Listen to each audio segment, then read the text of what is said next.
اللہ تعالیٰ کر سکتا ہے، کوئی اس کے لیے مشکل نہیں. هو علی کل شیء قدیر، اسے ہر شے کی قدرت حاصل ہے. لیکن اصل بات جو ہے میں آپ کو بتانا چاہتا ہوں، یہ ہے سائیڈ ایشو. اصل ایشو ہے فلسطین کا جو شروع ہونے والا ہے. بھٹی دہکے گی وہاں. ظاہر بات ہے کہ اگر کوئی بہت بڑا اقدام ہو جاتا ہے فلسطینیوں کے خلاف، اور اگر واقعتاً مسجد اقصی اور قبۃ الصخرہ گرا دیے جاتے ہیں، جو طوفان اٹھے گا عالم عرب میں، یہ حسنی مبارک ہو یا شاہ خالد ہو یا کوئی اور ہو، یہ نہیں روک سکتے اس طوفان کو. نوجوان خون اٹھے گا، غیرت اور جو بھی حمیت ہے. مسلمان ان پڑھ سے ان پڑھ اور بالکل بے دین، وہ بھی مسجد کی حرمت پر کٹ مرنے کو تیار ہو جاتا ہے. مسجد تو بنا دی شب بھر میں ایمان کی حرارت والوں نے، من اپنا پرانا پاپی ہے، برسوں میں نماز ہی بن نہ سکا. وہ چاہے کانپور کی مسجد سے مسلمانوں نے جانے دی ہے، چاہے وہ شہید گنج کی مسجد تھی مسلمانوں نے جانے دی ہے، چاہے نماز نہ پڑھتے ہو. لیکن یہ جو حرمت اور یہ جو حمیت اور یہ غیرت ہے، اس سے جو طوفان اٹھے گا یہ ہوگا اس ملحمۃ العظما، اس کی طرف پیش رفت ہو رہی. کتاب الملاحم سے احادیث کے حوالے سے کہ جن جنگوں کا حوالہ دیا حضور نے، پیشن گوئی کی ہے، اس کا نقطہ آغاز تھا خلیج کی جنگ. صدام حسین نے اسے کہا تھا یہ مدر آف وارز ہے، ام المحارب، یہ ایک جنگ نہیں ہے. اس کا نقشہ بھی حدیث میں موجود ہے، پیشن گوئی موجود تھی، اس وقت بھی ہم نے شائع کی تھی. لیکن اس میں جو جنگ اب ہونے والی وہ الملحمۃ العظما. ملحمہ کسے کہتے ہیں؟ لحم گوشت کو کہتے ہیں، اور قصائی کی دکان کو عربی میں ملحم کہتے ہیں، جہاں گوشت کے ٹکڑے کیے جاتے ہیں. آج کل مشینوں سے ہوتے ہیں، اب جو ہے وہ ہاتھ سے چھریوں سے نہیں ہوتے، لیکن ٹکڑے ہو رہے ہوتے ہیں، جسموں کے چیتھڑے اڑ رہے ہوتے ہیں. ملحمہ، یہی لفظ استعمال کیا تھا حضرت سعد ابن عبادہ نے رضی اللہ تعالی عنہ یوم فتح مکہ. ان کے دل میں تھا کہ اب ہم انتقام لیں گے ان عربوں سے، ان قریش سے. الیوم یوم الملحمہ، الیوم یوم الملحمہ، یہ کہتے ہوئے جا رہے تھے. ایک خاص کیفیت، آج ہے گوشت کے ٹکڑے اڑانے کا دن. حضور سے کہا کسی نے جا کر کے ساتھ تو یہ کہہ رہے ہیں الیوم یوم الملحمہ، الیوم یوم الملحمہ. حضور نے فرمایا نہیں، ان سے کہو جا کر الیوم یوم المرحمہ، الیوم یوم المرحمہ، آج رحمت کا دن ہے، آج تو میں ان سب کو معاف کروں گا. لا تثریب علیکم اليوم، میں تم سے وہی بات کہہ رہا ہوں جو میرے بھائی یوسف نے کہی تھی اپنے بھائیوں سے، اذهبوا فانتم الطلقاء، جاؤ تم سب کے سب آزاد. وہ ملحمہ ہے جس کو کہ حضور نے حضرت معاذ بن جبل رضی اللہ تعالیٰ عنہ سے روایت ہے، اس میں سے جو ابو داؤد میں روایت آئی ہے اس میں الملحمۃ العظما، عظما مؤنث ہے اعظم کا. آپ کہتے ہیں جنگ عظیم اول، جنگ عظیم دوم. عظیم کا باپ ہو گیا اعظم، سب سے بڑا، اور اس کا مؤنث ہے سب سے بڑی، عظما. الملحمۃ العظما، سب سے بڑی لڑائی. میرے نزدیک یہ وار کے معنی میں نہیں ہے، بیٹل کے معنی میں. انگریزی میں یہ دو لفظ علیحدہ ہے، وار، بیٹل. وار سالوں کو محیط ہوتی ہے، بیٹل کسی ایک خاص جگہ پر جو لڑائی ہوتی ہے اس کو کہتے ہیں. حضور کے اور قریش کے درمیان 6 سالہ وار تھی، جنگ تھی. لیکن battles, battle of Uhud, battle of Badr, یہ بیٹلز تھی، لڑائیاں تھیں. تو عظیم ترین جنگ شاید اس اعتبار سے نہ ہو جیسے کہ ورلڈ وار 1 اور ورلڈ وار 2، یعنی اس کی وسعت کا اتنا معاملہ نہیں اور طوالت کا نہیں. لیکن جو لڑائی جو ہے بیٹل ہونی ہے، جس کو کہ یہ لوگ، یا چونکہ میں نے کہا تھا شروع میں کہ سرما ہے میری آنکھ کا خاک حجاز و حول قدس. نیو ٹیسٹمنٹ کی آخری کتاب ہے the book of revelation, revelation of saint John. اس میں آرمگڈون کہا گیا ہے اسے. ہر مجدون، یہ عبرانی لفظ ہے.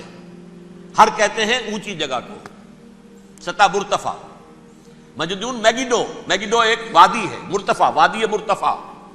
یہ ہے واقع لبنان، اسرائیل اور شام کے درمیان جو ٹکڑا، جو ٹرائنگل بنتی ہے، یہ ہے. یہاں پر بڑی جنگ لڑی جائے گی، اور یہ جنگ جنگ صلیب ہوگی جو کہا ہے بش نے. یہ جنگ صلیب 2nd ملینیم شروع ہوئی تھی تو پہلی صلیبی جنگ ہوئی تھی. 3rd ملینیم شروع ہوا ہے، یہ 2nd صلیبی جنگ ہے، یہ کروسیڈ ہے. اور میں اس مرتبہ امریکہ گیا تھا تو پہلی مرتبہ مجھے وہاں ایک رسالہ ملا ٹرمپٹ نام کا. یہ امریکہ کے جو بہت ایکسٹریمسٹ قسم کے پروٹیسٹنٹس ہیں، یہ ان کا رسالہ ہے، اور ان کے بارے میں اب کہا جا رہا ہے وہ کرسچین زائنسٹ ہیں. آپ شاید پہلی مرتبہ یہ لفظ سن رہے ہو.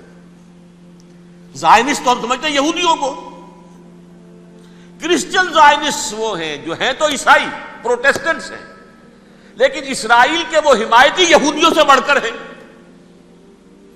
یہ میری کسی پہلی تقریر میں شاید بہت سے حضرات کو یاد آ جائے، میں نے کہا تھا 4 سال پہلے ہمارا تنظیم اسلامی کا ایک کنونشن ہوا تھا ہیوسٹن میں، امریکہ کا جنوبی علاقے کا شہر ہے. ایک سیشن اس میں ہم نے رکھا تھا انٹرفیتھ، ایک عیسائی کو بلایا تھا، ایک یہودی بہت بڑا وہاں کا عالم ہے اس کو بلایا تھا. اس یہودی عالم نے ڈاکٹر وشوگراڈ، جو وہاں کی یونیورسٹی میں پروفیسر ایمیریٹس ہے، اس نے کہا تھا کہ یہ اسرائیل کو تو سپورٹ کر رہے ہیں عیسائی، ہم تو نہیں کر رہے. جو پریکٹسنگ یہودی ہیں وہ زیادہ اسرائیل کے حق میں نہیں تھے، یہ تو سن 67 کے بعد انہوں نے اسرائیل کو تسلیم کیا ہے. وہ تو منتظر تھے کہ ہمارا مسیحا آئے گا تو اس کی قیادت میں جنگ کریں گے، جیسے شیعہ منتظر تھے کہ مہدی موعود آئیں گے تو پھر ہم کچھ کریں گے. وہ امام خمینی نے کہا بھائی جب وہ آئیں گے آ جائیں گے، لیکن ہم کچھ راستہ کے لیے.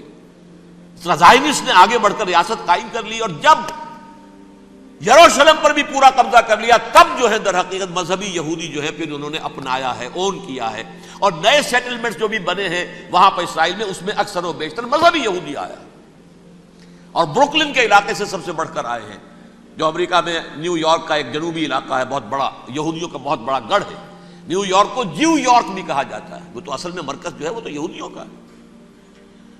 اس حوالے سے وہاں پر جو کرسچن زائنسٹ کہلاتے ہیں وہ اسرائیل کے یہودیوں سے بھی بڑھ کر کہیں سپورٹر ہیں. بہرحال اس دوسری صلیبی جنگ کا معاملہ جو میں کہہ رہا تھا، ٹرمپٹ نامی رسالہ، اس کا ایک مضمون ہے دی لاسٹ کروسیڈ. اب یہ آخری کروسیڈ ہے جو شروع ہونے والا ہے. میں تو حیران ہوں کس قدر کھل کے وہ باتیں کرتے ہیں. رومن کیتھولکس کو وہ کہتے ہیں کہ یہ شیطان ہے، یہ پوپ شیطان ہے، یہ یورپ کو اس نے جمع کیا ہے کرسچینٹی کی بنیاد پر، اور اس میں زیادہ تر کیتھولکس ہیں. آپ کو معلوم ہے برطانیہ بڑی مشکل سے شامل ہوا ان کے ساتھ، اس لیے کہ وہ پروٹیسٹنٹ کا سردار تھا، ابھی پوری طرح نہیں ہے. یورپ جو ہے وہ رومن امپائر دوبارہ یہ کھڑی کر رہا ہے، اور در حقیقت یہ جو ہے یہودیوں سے بھی چھیننا چاہتے ہیں اسرائیل کو اور فلسطین کو، اور مسلمانوں سے بھی، اور یہ وہی کروسیڈ جو تھے اربن ثانی کے، اس کی تیاری کر رہے ہیں تاکہ وہاں پر عیسائی حکومت قائم ہو جائے، کیتھولکس کی، پوپ کی حکومت قائم ہو جائے، جیسے ایسٹ تیمور میں کر دی ہے. ایسٹ تیمور میں کون سی حکومت بنی ہے؟ Roman Catholic. رومن کیتھولک اسرائیل میں بنے تاکہ یہ سارے مقامات مقدسہ جہاں اسرائیل پیدا ہوئے، حضرت مسیح پیدا ہوئے، بیت الحم کہاں ہے؟ وہی ہے کہ نہیں؟ جہاں سے ریزریکشن ہوا ان کے خیال میں وہ کہاں ہے؟ وہیں پر ہے کہ نہیں؟ بڑے بڑے گرجے ان کے وہی ہیں. تو اس اعتبار سے ان کا کہنا یہ ہے یہ لاسٹ کروسیڈ کی تیاری ہو رہی ہے، یہ کیفور. اور ان کا کہنا یہ ہے کہ یہ پوری طاقت نیٹو کی جو ہے، یہ پہلے جرمنی سے لائی گئی بوسنیا، انہوں نے خود وہاں جنگ کروائی، انہوں نے خود وہاں پر ایتھنک کلینسنگ کروائی، پھر خود مصالحت کے لیے آ گئے، پھر کوسوو میں انہوں نے خود آگ بھڑکائی. یہ میں نہیں کہہ رہا، یہ وہ ٹرمپٹ رسالہ امریکہ سے چھپنے والا پروٹیسٹنٹس کا رسالہ ہے جو یہ کہہ رہا ہے. پھر انہوں نے کوسوو کے اندر کروایا، اور پھر وہ وہاں پر پیس فورس کی حیثیت سے آ گئے. اب وہ میسیڈونیا میں کروا رہے ہیں اور وہاں داخل ہو گئے ہیں. اگلا قدم ان کا سائپرس ہوگا، سائپرس میں ترکوں کو اور وہ گریکس کو لڑائیں گے اور وہاں آ جائیں گے، وہاں سے ایک چھلانگ لگائیں گے اور یہ فلسطین میں پہنچیں گے، اور یہ وہاں پر ایک رومن امپائر، اپنی پرانی رومن امپائر کی طرح کی رومن کیتھولک ریاست قائم کرنا چاہتے ہیں. تو وہاں امریکہ کے عیسائیوں میں بھی کوئی ایک طبقہ نہیں ہے، کیتھولکس بھی ہے، کیتھولکس زیادہ نہیں ہے ہمدرد، لیکن اب تابع ہو چکے ہیں. اسحاق ریبین نے جب یہ پیس ٹاک شروع ہوئی تھی، آپ کو یاد ہوگا شاید، کہ جب وہ آیا تھا واشنگٹن سے واپس فلسطین اسرائیل، تو پہلے روم میں رکا for an audience with the pope, اور پوپ کو اس نے ایک مرتبان سا پیش کیا تھا، حضرت سلیمان علیہ السلام کے زمانے کا مرتبان، اور کہا تھا دیکھیے 3000 برس تک ہم نے اس کی حفاظت کی ہے، اب یہ میں آپ کے حوالے کر رہا ہوں. اس کے بعد سے پوپ جو ہے بالکل رام ہو گیا اور وہ عیسائیوں کے ساتھ اور یہودیوں کے ساتھ ان کا پورا معاہدہ ہو. اب پورا عیسائی ورلڈ جو ہے بعثت مجموعی یہودیوں کے شکنجے میں ہے. البتہ ان کے اندر بھی جھگڑے ہیں. جو وہاں پر وائٹ کرسچن ملیشیاز ہیں وہ ایکسٹریمسٹ ہیں کیتھولکس. ان کے نزدیک دشمن نمبر 1 یہودی، دشمن نمبر 2 مسلمان، دشمن نمبر 3 جو یورپ میں کالے ہیں، ایفرو امریکن، چاہے وہ عیسائی ہو گئے ہوں کوئی بھی ہو. یہ 3 دشمن ہیں جن سے انہوں نے کلینز کرنا ہے، صاف کرنا ہے ان کے خیال کے مطابق امریکہ کی سوسائٹی کو. اولاً یہود، پھر مسلمان، اور پھر یہ جو کالے ہیں. لیکن دوسری طرف پروٹیسٹنٹس کے اندر ایکسٹریمسٹ وہ ہیں جنہیں کہا جا رہا ہے یہ کرسچین زائنسٹ ہیں، یہ اسرائیل سے بڑھ کر سپورٹرز ہیں. بہرحال یہ اب جنگ ہوگی، اس کا نتیجہ کیا نکلے گا یہ تو اللہ ہی جانتا ہے. اب میں آخری بات کی طرف آ رہا ہوں. آخری نتیجہ تو جو بھی کچھ اپس اینڈ ڈاؤنز آئیں گے.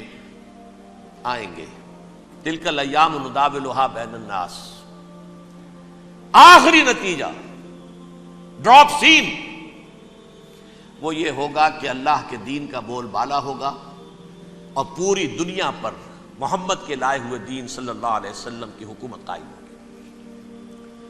وہ گویا قیامت کی تمہید ہوگی. اس کے بعد بس قیامت آئے گی، کیونکہ مقصد کائنات، تخلیق کائنات پورا ہو جائے گا.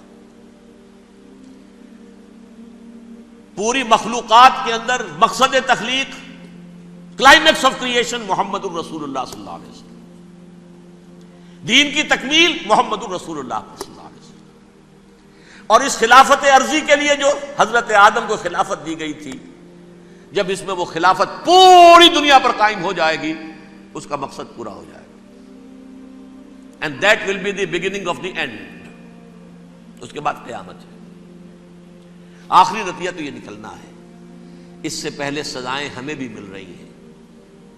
اور یہاں میں کانٹے کی بات جو چھوڑ گیا تھا اس کو بیان کر دوں. اللہ نے اس مغضوب علیہم قوم کو، اس ملعون قوم کو کیوں اب تک چھوٹ دیے رکھی؟ میں بتا چکا ہوں یہ بڑے عذاب کے مستحق ہو چکے تھے حضرت عیسیٰ علیہ السلام کے زمانے میں. چھوٹ دی ہے ابھی تک ہے، بلکہ ایک مرتبہ ابھارا ہے. 1900 برس کے بعد ابھرے ہیں یہ.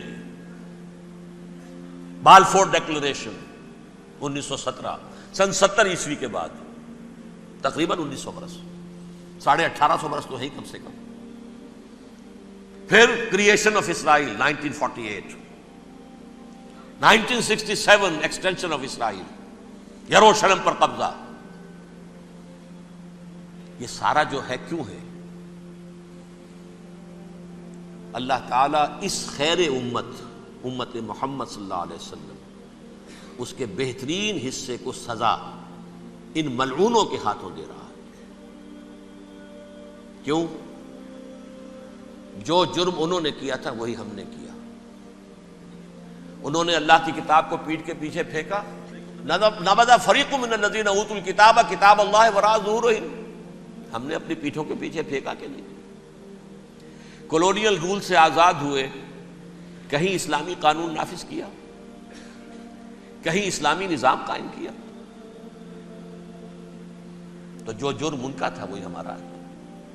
اور ہم خیر امت ہیں، اور ہمارے میں سے خیر ترین